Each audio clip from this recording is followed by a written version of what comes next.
જે માર્ગે ચાલ્યા છે, ચલાવ્યા છે મહારાજે, ત્યાં ચાલો. હું એક પ્રશ્ન કરું, આવું બધું આ સંતોએ અને શ્રીજી મહારાજે શું કામ કર્યું? બેઝિક પ્રશ્ન.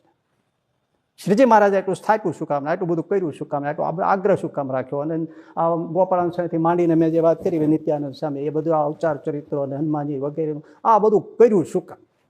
જરૂર શું? તમે તમારી રીતે વિચારતા હશો, પણ હું તમને કહું, આ દેશમાં બ્રાહ્મણો, સંતો અને ભક્તોએ ભૂખ્યા મરીને, વનના ઘાસપાત ખાઈને, અરે સાહેબ પોતાના પ્રાણના બલિદાન આપીને એમણે વેદ, ઉપનિષદ, ભાગવદ ગીતા, રામાયણ વગેરે સાચવા છે. અવતારોની કથા સાચવી છે, અવતારોના મંદિરો સાચવા છે, શિવ, હનુમાનજી, ગણપતિના મંદિરો સાચવા છે, એની પૂજા અર્ચના કરી છે, પ્રાણના ભોગે કરી છે, સેંકડો હજારો યુગોથી કરતા આવે છે. અને એ બધાએ સાચવું, શાસ્ત્રો સાચવા, દેવોના અવતારોના સાચવા, ત્યારે હિન્દુ ધર્મ ટક્યો છે. કહો બીજો કોઈ આધાર હોય તો મને કહો. You are all well educated, બોલો. એ બધું સાચવું ત્યારે હિન્દુ ધર્મ ટક્યો છે. અને હિન્દુ ધર્મ ટક્યો છે ત્યારે હું તમે આજે હિન્દુ તરીકે અહીં બેઠા છીએ.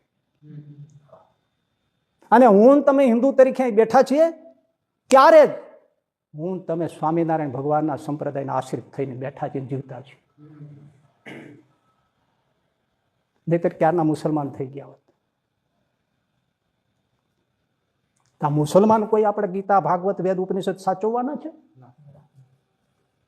આ સંતોએ, બ્રાહ્મણોએ વિશેષ પ્રાણના બલિદાન આપીને આપણી સુધી એમણે આ વેદ પહોંચાડ્યા, ગીતા પહોંચાડી, ભાગવત પહોંચાડ્યા, મહાભારત જેવા ગ્રંથો પહોંચાડ્યા, ત્યારે હિન્દુ ધર્મ ટક્યો છે. મંદિરો સાચવા, ત્યારે આ હિન્દુ ધર્મ ટક્યો છે. ત્યારે આપણે સ્વામિનારાયણ સંપ્રદાયના છીએ, સ્વામિનારાયણ ત્યારે સંપ્રદાય છે, ત્યારે જ વૈષ્ણવ સંપ્રદાય છે, ત્યારે જ શૈવ સંપ્રદાય છે, ત્યારે જ રામાનંદી સંપ્રદાય છે. હિન્દુ જ ન હોત તો બધા મુસલમાન થઈ ગયા તો શું હતું? તમે બોલો, વિચારો. એનો આધાર શું? ભાગવતાદિક, વેદાદિક શાસ્ત્રો અને મંદિરો.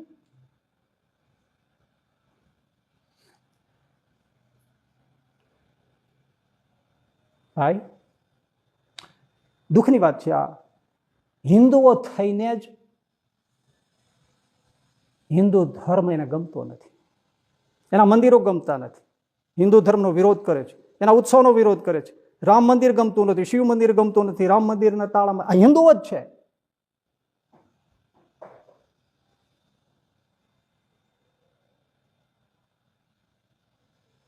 કોઈ વિચારતું નથી. તમે શું છો, શું કરો છો? બેઠાની ડાળ ઉપર કુહાડો મારો છો.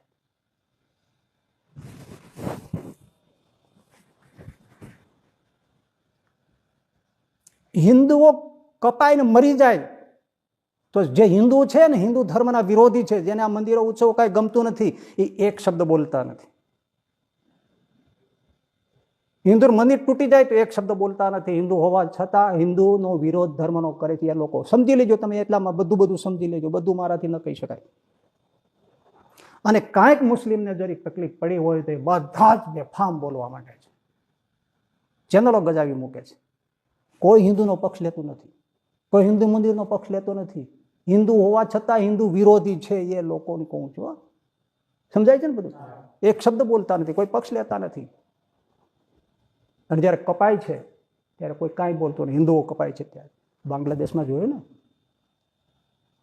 કોણ બોલ્યું?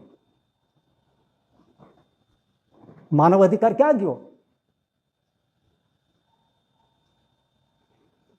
અને દેશના આ બધા હિન્દુઓ જે હિન્દુ વિરોધી થઈને બેઠા છે, છુલ્લક સ્વાર્થ માટે, આ લોકના સ્વાર્થ માટે, એ શું કરે છે? આપણે આ જે હિન્દુ ધર્મ, હિન્દુ હોવા છતાં હિન્દુ ધર્મનો વિરોધ કરે છે, એ જ લોકો જ્યારે સત્તામાં હોય છે ત્યારે હિન્દુ ધર્મ વિરોધી કાયદા બનાવે છે. હિન્દુ ધર્મને નુકસાન થાય એવા, હિન્દુ ધર્મ નાશ પામે એવા કાયદા બનાવે છે. હિન્દુ મંદિરોને નુકસાન થાય એવા કાયદા બનાવે છે. હિન્દુ ધર્મના ઉત્સવો બંધ થાય એવા કાયદાઓ બનાવે છે. હિન્દુ ધર્મને પાળવા માટે એને રજા ન મળે એવા કાનૂન બહાર પાડે છે. સમજાય છે ને? આ સમજી લેવું જોઈએ. આપણા હિન્દુઓ આપણા હિન્દુ ધર્મનો વિરોધ કરે, ભલે હિન્દુ કે ગમે તે હોય, એને આપણે ટેકો ન અપાય, સહાય ન કરાય, મદદ ન કરાય, એના પક્ષે ન રહેવાય. કારણ કે હિન્દુ ધર્મનો નાશ થવાનો છે. એ રીતે એ પાપના ભાગીદાર તમે થશો. અને જ્યારે આ કોમી રમખાટ, ભાઈ તમને તો ખબર નથી, તમે ત્યારે આ 30 વર્ષ થઈ ગયા ગુજરાતમાં ભાજપ સરકારને, બાકી અમે તો જોયું છે, અમે 70 પહોંચવા આવ્યા, એટલા બધા હિન્દુઓ કપાતા, એ બધું દ્રશ્યો ભૂલાતા નથી. તમને નથી ખબર, કારણ કે કાં તો તમે ત્યારે ઘોડિયામાં છો, ક્યાં તો જન્મા જ નહીં હો. આજે ક્યાં છે સમજાતું નથી લોકોને. એ જ્યારે કાપા કાપી થાય છે ગમે ત્યાં, એની સ્ટેટ કોઈ પણ, ત્યારે એ વિરોધી જે મારવા માટે જે હથિયારો લઈને નીકળે છે, ત્યારે એ કોઈ જોતું નથી હો કઈ પાર્ટીનો છે. આ ટેકો દેનારાને મારે આ પ્રશ્ન છે. એ જોતા નથી કે કઈ પાર્ટીનો છે. હિન્દુ છો એટલે મારે છે ને કાપે છે, હે ને? તો પોતાના જ ઉપર કુહાડો મારે છે કે નહીં? એથી બીજી વાત, આવો જે હિન્દુ વિરોધી જે કોઈ હોય, જે કોઈ લોકો હોય, એને જે હિન્દુઓ થઈને ટેકો આપે છે, એને મારે સીધો પ્રશ્ન છે કે તમને તમારા છોકરા છોકરી, દીકરા દીકરી વાલા છે? હા. તમારા દીકરા દીકરી એના દીકરા દીકરી વાલા હશે? તો કે હા. એને એના જે દીકરા દીકરી છે એને એના દીકરા દીકરી વાલા હશે? તો કે હા. તો યાદ રાખો, તમે હિન્દુ વિરોધીઓને ટેકો આપીને તમે એને બળ આપો છો, હિન્દુ વિરોધીઓને. અને જ્યારે સમય આવશે ત્યારે એ લોકોને હાથે, તમે જેને ટેકો દીધો છે એ લોકોને હાથે જ તમારા વંશ કપાશે. ત્યારે તમે કુળઘાતીના પાપમાં ભાગીદાર છો. તમે જ તમારા દીકરી દીકરીઓના કાતિલ હત્યાના ભાગીદાર છો, પાપના. તમે જ તમારી બેન દીકરીઓને ઉપર થતા અત્યાચારના પાપના તમે ભાગીદાર છો. તમે ઊભું કર્યું છે. આ પાપમાંથી છૂટી ન શકો. કેટલા નિર્દોષ અને પવિત્ર સંતો અને ભક્તોનું જે મોત થઈ જાય એમાં, કોમી હુલ્લડમાં, એ પાપમાં ભાગીદાર તમે છો. માટે થોડું સમજો, વિચારો તમે શું કરો છો. તમે જ તમારા કુળનો નાશ કરવા માટે આ કરી રહ્યા છો.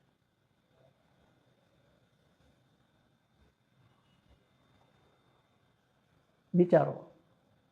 માટે એક રહો, નેક રહો, સેફ રહો.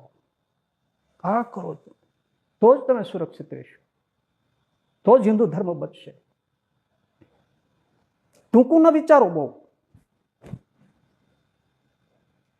અને ભાઈ, હિન્દુઓને પણ પ્રાર્થના છે કે પોતાના બચ્ચાઓને, બાળકોને, પરિવારમાં એને ભગવાનને મંદિરે જતા, હિન્દુ મંદિરે જતા શીખવાડો.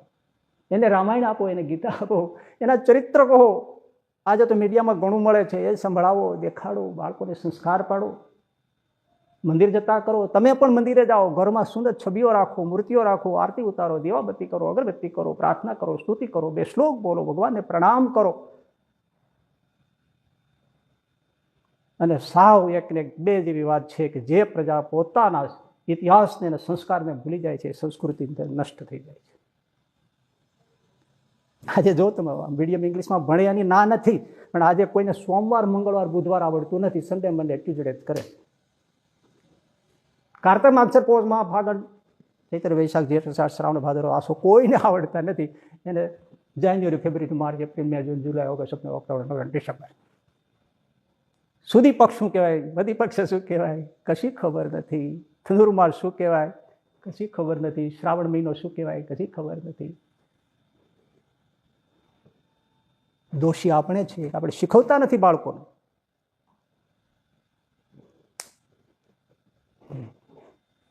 એ આપણા ગરડાઓ હતા ને, એ છોકરાને ઝુલવતા ઝુલવતા એવું શીખવા. સાવ સાદા વાગે, રામ નામ લાડવા, ગોપાલ નામ ઘી, રામ નામ લાડવા, રામના નામ શીખવાડતા, રામની કથાઓ કહેતા. બાળકને જન્મથી થતું હું હિન્દુ છું, પેટમાં પોટીને સાંભળેલી વીરા રામ લક્ષ્મણની વાત, શિવાજી હાલરડા ગવાતા એવા. ત્યારે હિન્દુ ધર્મ ટક્યો છે ને ત્યારે આપણે હિન્દુ તરીકે બેઠા છીએ ને, જીવિત છીએ. અને ત્યારે કોઈ પણ એક વૈષ્ણવ કે સ્વામિનારાયણ કે એ સંપ્રદાયના આપણે જીવિત થઈને બેઠા છીએ. સાચું છે ખોટું તમે બોલો?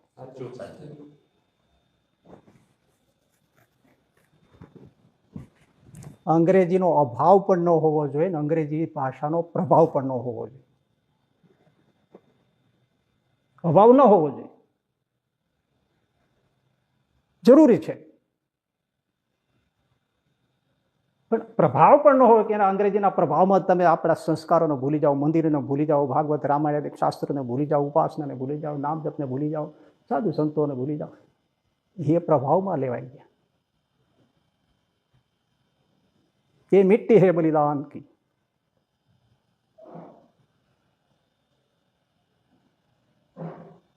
આ કરવું જોઈએ. તમને અદ્ભુત ઐતિહાસિક ઘટના કહું. ઇઝરાયલને તો તમે નામથી જાણો છો ને? હા, 2500 વર્ષ પહેલા ત્યાં યહૂદી ધર્મ છે, આજે પણ છે. એ પ્રજાને યહૂદી પ્રજા કહેવાય છે. યહૂદી ધર્મનો મુખ્ય ધર્મ ગ્રંથ તાલમુદ ગ્રંથ છે. આજનું જે ઈરાક છે એ ત્યારે બેબીલોન કહેવાતું. એ બેબીલોનિયને એટલે કે ઈરાકવાસીઓએ ઇઝરાયલ ઉપર હુમલો કર્યો, ભયંકર, તસ નસ કરી નાખ્યો. દરિયા માર્ગેથી ત્યાં સીધું પડે છે. યહૂદીઓ વેરવિખેર થઈ ગયા. પણ સમજો, સમજદાર, મારા સાંભળ્યા પ્રમાણે વિશ્વમાં બુદ્ધિશાળી પ્રજા હોય તો યહૂદી પ્રજા છે એમ કહેવાય છે. અને એ બુદ્ધિશાળી પ્રજા શું કરે છે તમે જુઓ. આવી પરિસ્થિતિમાં ભાગદોડની, તહસ નહસની અસ્તવ્યસ્ત દશામાં એમનો ધર્મગ્રંથ તાલમુદ છોડ્યો નહીં. ભટકતા થઈ ગયા, ગ્રંથો લઈને નીકળી ગયા. સાહેબ કેટલું સમજાય છે, આ હશે ને ફરીથી બેઠા થઈ જશે. સાહેબ ઐતિહાસિક ઘટના સુના રહા હું. તાલમુદ યહૂદી ધર્મનો ગ્રંથ લઈને નીકળી ગયા. એની કથા કરે, બાળકોને શીખવાડે, એ પ્રમાણે પૂજા આરાધના કરે, પ્રભુને પ્રાર્થના કરે. યહૂદીઓ જીવી ગયા, ખુમારીથી બેઠા થઈ ગયા. પાછું ઇઝરાયલ વસાવી દીધું. ધર્મ જવાનો દીધો. શેને આધારે બન્યો? એના ગ્રંથથી. હા હશે તો બધું છે. થોડા ઠરીઠામને એવું થયું તો ઇટાલી જે રોમન સામ્રાજ્ય કહેવાતું અને ત્યાંનો એ વખતનો સમ્રાટ નીરો હતો, એમણે ઇઝરાયલ ઉપર હુમલો કર્યો. અને આખું જેરુસલેમ એ એમનું પાટનગર કહેવાય. ધર્મનું કહો, રાજ્યનું કહો, એને ઘેરો ગાલી દીધો. અને લશ્કરનો વડો હતો વેસ્પાસિયન, VESPASAIN, વેસ્પાસિયન. ભયંકર યુદ્ધ હતો. દીટ કાઢી નાખવું છે. બાપ અત્યાચાર શરૂ થઈ ગયો, ધ્વંસ થવા માંડ્યો. એ વખતે ત્યાં ઇઝરાયલના ધર્મગુરુ, એને રબાઈ કહેવામાં, રબાઈ, એણે વિચારી લીધું. પ્રકાંડ વિદ્વાન હતા એ, એના ધર્મગ્રંથના ઓર ઉપરાંત. 2 વસ્તુ બચવી જરૂરી છે અત્યારે. એમણે વિચાર્યું મારી સાથે ચાલજો તમે. એક, હું બચવો જોઈએ કારણ કે મારી પાસે પ્રકાંડ વિદ્વત્તા છે, ગમે તે રીતે હું બચવો જોઈએ. બીજું, આ તાલમુદ ધર્મ ગ્રંથ આપણો બચવો જોઈએ. આ 2 ગયું તો યહૂદી ધર્મ ગયો. સમજો શું આ ભાગવત રામાયણ વેદ ગીતા ઉપનિષદના શું પ્રદાન છે અને શું મહત્વથી સમજો. એમના બહુ અંગત સેવકો સાથે મંત્રણા કરી અને મરવાનો ઢોંગ કર્યો. કોફીન લાવ્યા અને લાકડાની પેટી, તાલમુદ સાથે લીધું અને એમાં સૂઈ ગયા. કોફીન ફિટ કરી દીધું પેટી, અને એના સેવકો એના માથે ઉપાડીને દફન કરવા માટે નીકળ્યા. કેમ બચાવવા છે? 2 જ વસ્તુને બચાવવાની છે. લશ્કર હતું ચોતરફ, રોક્યા, કહ્યું કે અમારા મુખ્ય વ્યક્તિ છે, અમારા કુળના છે, અમારા પરિવારના છે, પ્લીઝ અમને બહાર દફન કરવા માટે જગ્યા ત્યાં લઈ જવા દો. બહુ કાકૃતિ કરી એટલે એને જવા દીધા. સેફ નીકળી ગયા 2 જણા. દૂર જંગલમાં જઈને ખોટી પેટી ખોલી, હાથમાં તાલમુદ લઈ અને પેલા રબાઈ જેનું નામ હતું બેન જાકાઈ. બેન એટલે મહિલા નથી, પુરુષ છે. BEN બેન, પછી જગ્યા, પછી ZAKAI જાકાઈ. બેન જાકાઈ ઊભા થયા, હાથમાં તાલમુદ. સાથે હતા માણસોને તાલમુદ ગ્રંથ આપ્યો, આ તમે સાચવો. તો તમે, હું લશ્કરના સરસેનાધિપતિ વેશભાઈને મળવા જાઉં છું. બાપ રાય ટુકડા કરી નાખે, તમે ચિંતા ન કરતા, મળ્યા વગર છૂટકો નથી, મને એની પાસે જવા દો.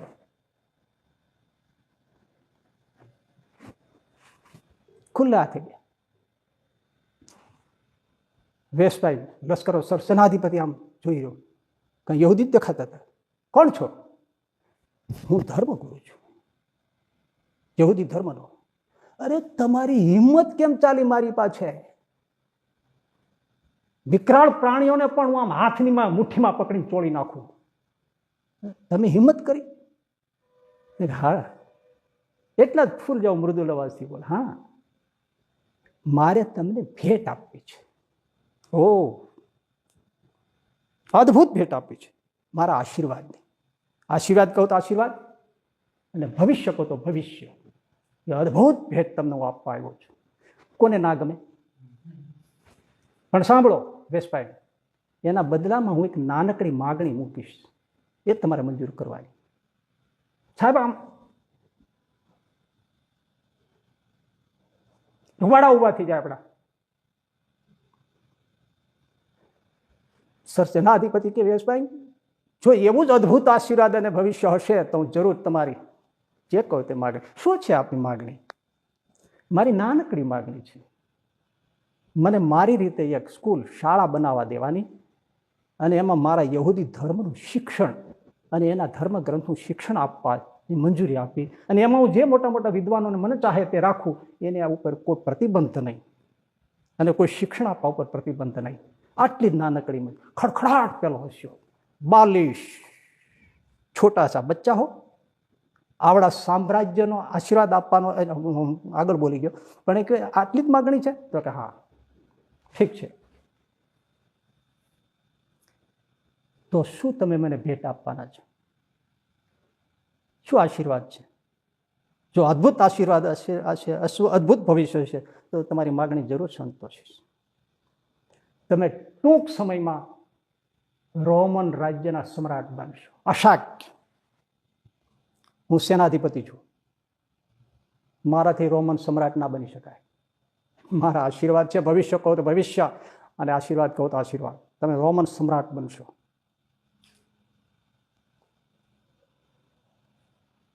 તો તમારી માગણી શું છે બોલો?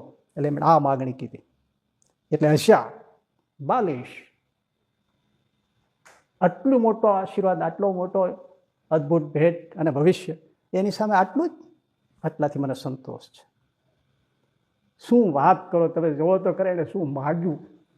ધર્મનું શિક્ષણ, પાઠશાળા, ધર્મ ગ્રંથનું શિક્ષણ. સાહેબ આપણને કોઈને સૂજે છે આવું? આશીર્વાદ કેવો આપ્યો? રોમન સમ્રાટનો. ભવિષ્ય આપ્યું, ભેટ આપી. જો હું રોમન સમ્રાટ બનું તો તમને આ મંજૂરી છે. સ્વીકારી લીધું. સાહેબ થોડા દિવસમાં રોમન સમ્રાટ નીરોએ પોતે આત્મહત્યા કરી. કેબિનેટ સેનેટ મળી, અને એ જ ક્ષણે આ સરસેનાધિપતિ વેશભાઈ હતો, એમને રોમન સમ્રાટ તરીકે જાહેર કર્યો.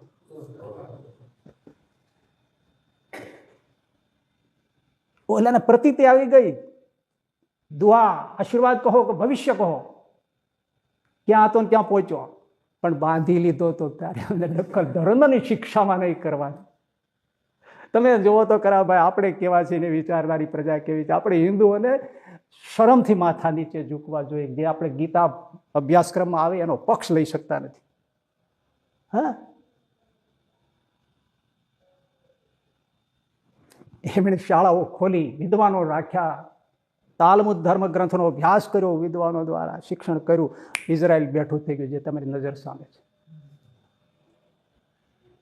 આજે દુનિયાને અંફાવે એવું. તમે જુઓ, હજી યહૂદી ધર્મીઓને માટે કાયદાઓ જુદા છે કંઈક, જ્યારે મારી સમજણ પ્રમાણે ધર્મ બચવો જોઈએ. કેટલું સમજણ જુઓ તમે. અને આપણે પોતે હિન્દુ થઈને હિન્દુઓનો નાશ કરવા બેઠા છે, શાસ્ત્રોનો નાશ કરવા બેઠા છે. આ દ્રષ્ટિ છે એટલે જ આપણા સંતો લખી રહ્યા છે, આ ભાગવત, વેદ, ઉપનિષદ, ગીતા બચશે તો જ હિન્દુ ધર્મ બચશે, તો જ હિન્દુ ધર્મ બચશે. આ શું કામ કરે છે? આપણે સંકુચિત માનસના સમજી નથી શકતા.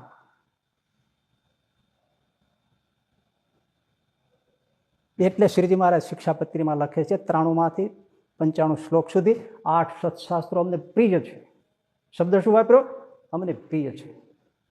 વેદ, વ્યાસસૂત્ર, ભાગવત, ગીતા, વિદુર નીતિ, વિષ્ણુ સહસ્ત્રનામ જે મહાભારતમાં છે, સ્કંદ પુરાણનો વાસુદેવ મહાત્મ્ય અને યાજ્ઞવલ્ક્ય સ્મૃતિ ઇષ્ટ છે, અમને પ્રિય છે. એટલું કઈ અટક્યા નથી. હવે કાન ખોલીને સાંભળજો. પછી લખ્યું 96મા શ્લોકમાં 96, સ્વહિતેચ્છુભિ એતાની મદશિષ્યૈ સકલૈ અપિ શ્રોતવ્યાનથ પાઠ્યાની કથનીયાની ચ દ્વિજૈ. શ્રીજી મહારાજ શું કહે છે? પોતાને હિતને ઈચ્છતા, જો મારો શબ્દ આવે જ નહીં, હિતને ઈચ્છતા હો તો લોંગ ટાઈમ શું દ્રષ્ટિ છે જુઓ. એ સંતોએ જે ભાષ્યો લખ્યા અમથા નથી લખ્યા. શ્રીજી મહારાજે જો આ લોંગ ટાઈમ, તમે આ શબ્દ આખી શિક્ષાપત્રીમાં નથી, અહીં મૂક્યો છે. તમે તમારા હિતને ઈચ્છતા હો તો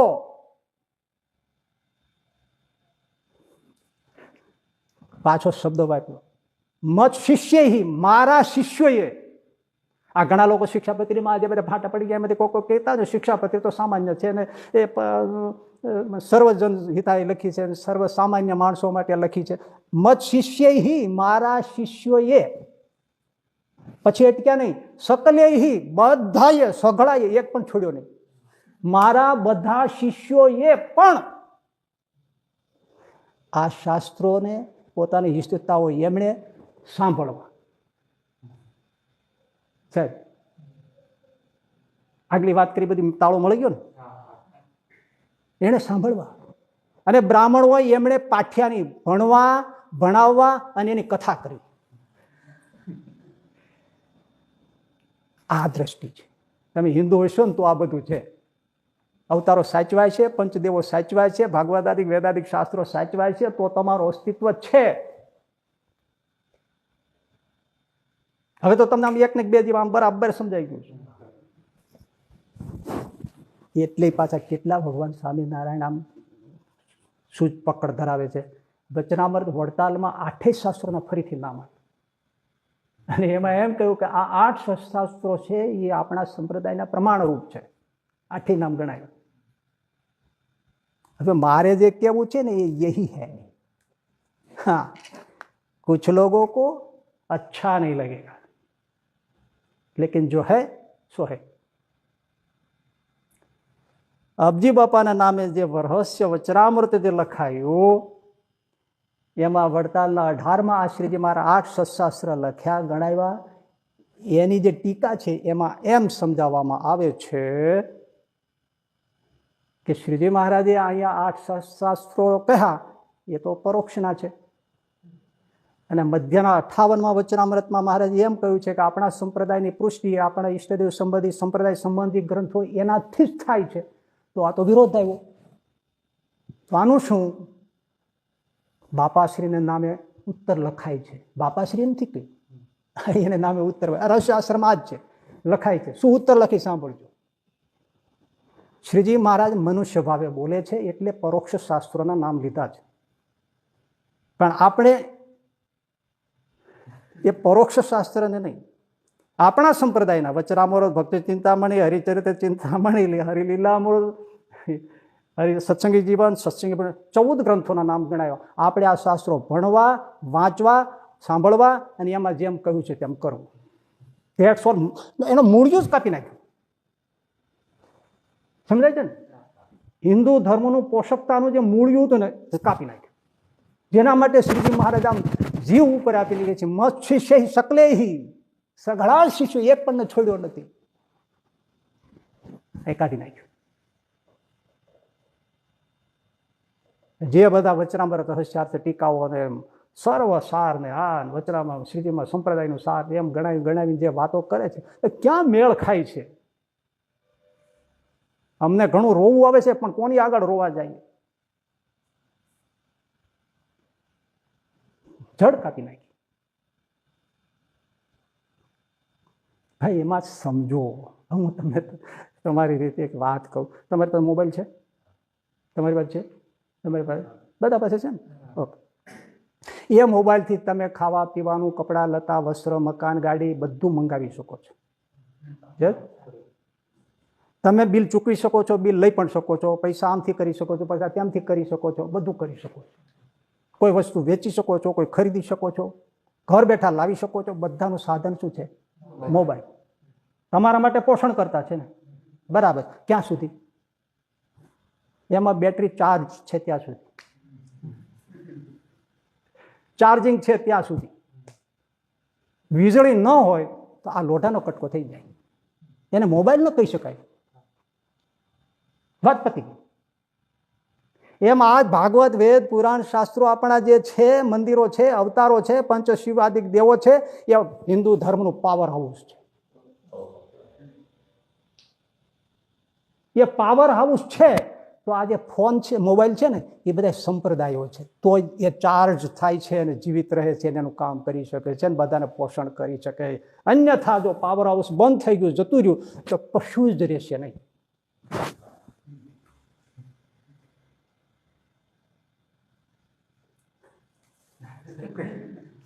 સ્તંભાવી દેવી વાત છે ને, પણ એ હકીકત છે. આ અવતારો, આ દેવો, આ ભાગવત, વેદાદિક શાસ્ત્રો હિન્દુ ધર્મનું પાવર હાઉસ છે. એ જો બંધ થઈ ગયું, નીકળી ગયું, પતી ગયું. કોઈ સંપ્રદાય ન હોય. જેમ મોબાઈલ પછી લોખંડનો કટકો થઈ ગયો, એમાં કશું કામ ના આવે, ભલે તમારી પાસે હોય, લોઢું છે પછી. અને એમાં પ્રમાણરૂપ શાસ્ત્રો લખ્યા છે.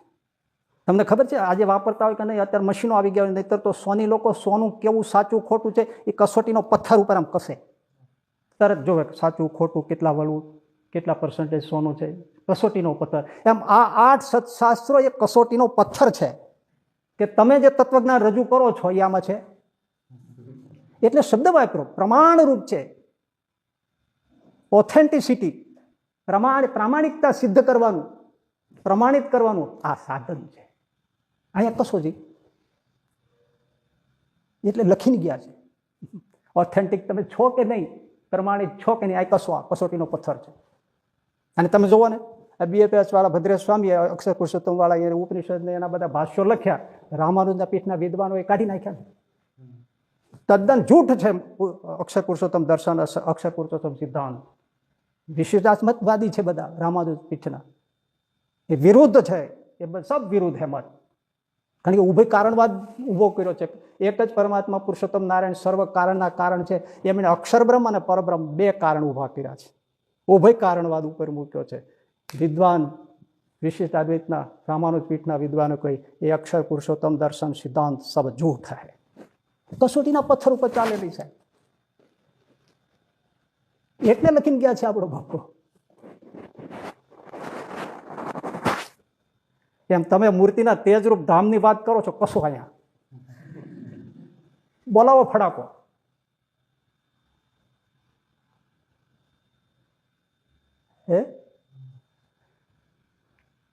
ભાઈ कट्टरवादियों को कौन समझाए?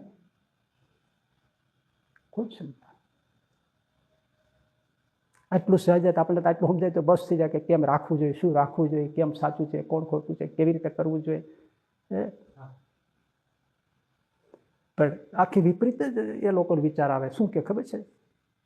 જેને નથી જ માનવું કે આ આપણે બધા અવતારો ને દેવો ને બધું ભેળું મંદિરમાં હોય ને આ બધું હોય તો એમાં આપણા ઈષ્ટદેવની નિષ્ઠા ને બધું નોખું કેમ પડે?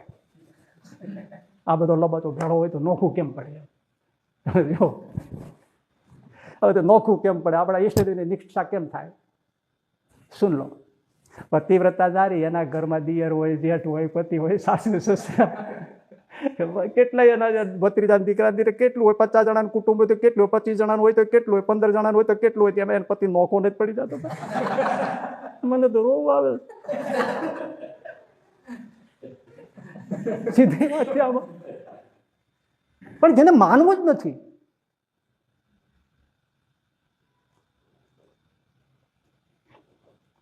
એના પતિમાં નિષ્ઠા હોય, એને એનામાં જેવો પ્રેમ હોય એવો કોઈ પરિવારમાં કોઈમાં ન હોય.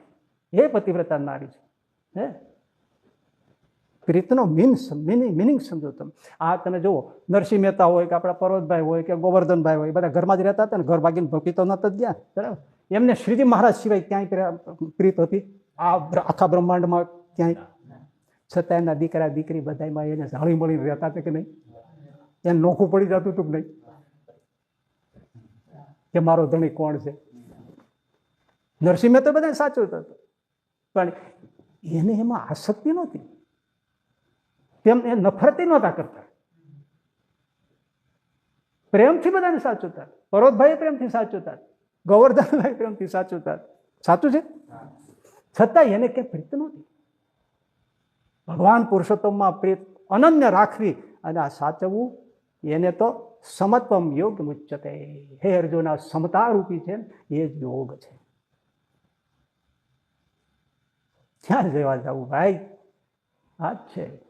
હા, એને એના પતિ જેવો ક્યાંય ન હોય. એ જ આ વચરાતમાં સાર કેવું છે, પતિવ્રતા નારીને કે એના પતિ જેવી પ્રીતિ ક્યાંય ન હોય. એ ભાઈ એવી ન હોય. એના મને લાગે છે તમને દ્રષ્ટાંત દીધા વગર નહીં સમજાય હજી.